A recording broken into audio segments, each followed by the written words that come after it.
Celebrity agent sues National Association of Realtors over house listings. Mauricio Umansky, the real estate agent best known for appearing on The Real Housewives of Beverly Hills, claims NAR has created a monopoly through its databases of listings.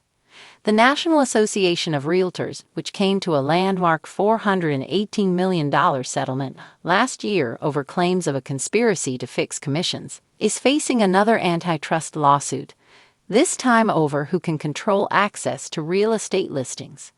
Mauricio Umansky, a reality television star and a co-founder of the global brokerage The Agency, sued the trade organization in federal court on Tuesday morning.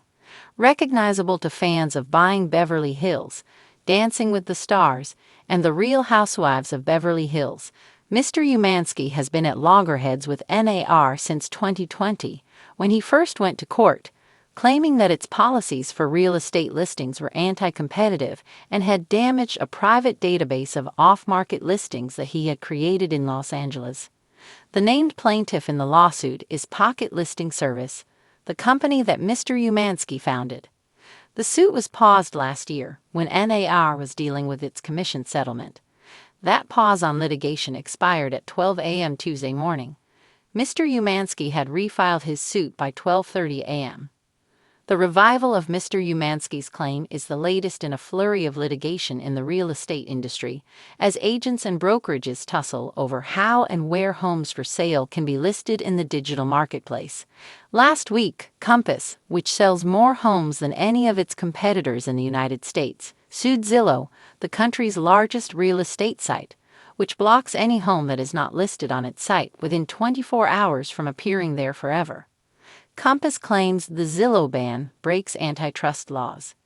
Zillow's policy echoes a long-held practice at NAR that was recently relaxed. NAR has guided real estate rules in the United States for over a century, and in 2018, the Justice Department opened an investigation into its policies, including those involving listings. The federal inquiry signaled that NAR's so-called clear cooperation, which requires agents to enter any new home for sale into a public listing database within 24 hours of advertising it, could be considered anti-competitive. The clear cooperation policy promotes transparency and competition in the real estate marketplace while still providing home sellers and their agents the option to list their property as an office exclusive, an NAR spokesperson said in a statement. NAR will respond directly to the plaintiff's claims in court. Agents rely on these public listing databases, called multiple listing services or MLS feeds, to see which homes are available for their clients. When a home is put on the market, an agent enters the information into the local MLS feed, creating the digital equivalent of a for sale sign in a front yard. Homes listed on the MLS can be seen by nearly any realtor. In 2017, Mr. Umansky created an alternative to the MLS, designed for home sellers who wish to keep their listings more hush-hush. Such sales, called pocket listings, whisper listings, or private listings, are popular among celebrity clients and high-income sellers because of the privacy they offer, but they have long been a source of contention among brokerages because real estate listings are precious currency. NAR controls access to most MLS feeds, which generally are run by local affiliates of NAR and restricted for use by dues-paying realtors. In March, NAR softened its policy slightly, declaring that each of the hundreds of MLS databases around the country could set the length of time during which a home could be marketed privately. But listings must still be entered into the databases, or agents can face fines and disciplinary action. According to the complaint, NAR's policy cements its ability to control competition in the market for residential real estate brokerage services. In his lawsuit, Mr. Umansky claims that NAR considered his site, called the Pocket Listing Service, a formidable threat and created its clear cooperation policy to quash it. The MLS feeds are the longest-standing monopoly in America, Mr. Umansky said in an interview. NAR is operated and controlled by competing real estate agents who together through the MLS can pass rules that govern the way in which real estate agents can compete with one another. And that's the quintessential definition of a conspiracy. From Hollywood Hills to Hampton's hideaways, celebrity real estate agent Celeste Montgomery has filed a bombshell case against the National Association of Realtors, NAR, alleging that the organization unfairly monopolizes luxury listings and strangles creativity in the high-stakes world of A-list real estate. Montgomery, known among her clients as the Star Whisperer, has brokered multi-million-dollar estates for everyone from Oscar-winning actresses to Grammy-honored chart toppers.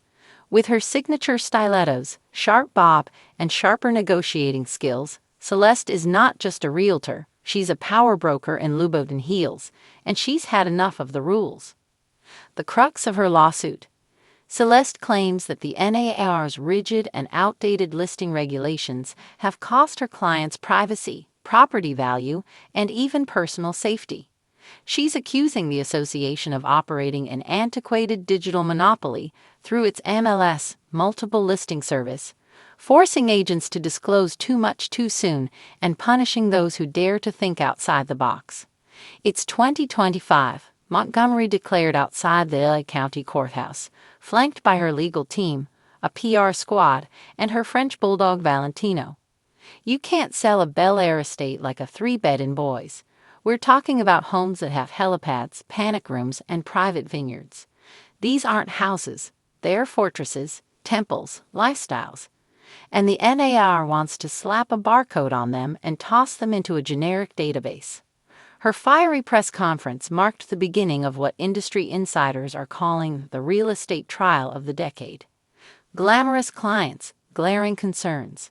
The lawsuit, filed last week, outlines multiple instances where Celeste's celebrity clients faced unnecessary exposure due to NAR's requirements. In one instance, a platinum-selling pop star's mansion was prematurely listed with photos that included security camera locations. Within 24 hours, drones were spotted above the tennis courts, and by the weekend, tabloid photographers had scaled the outer walls.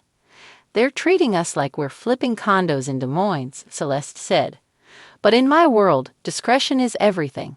You can't just upload Leonardo DiCaprio's meditation yurt onto Zillow like it's an open house in Sherman Oaks."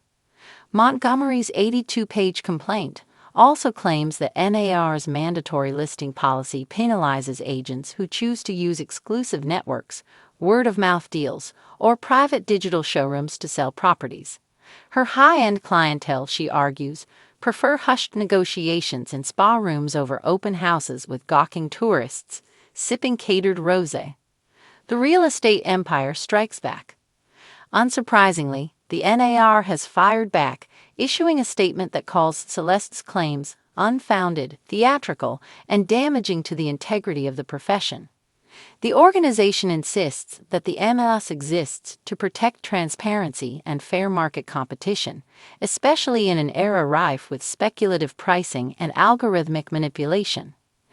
NAR stands by its policies which prioritize consumer trust and equitable access to real estate data, the statement read.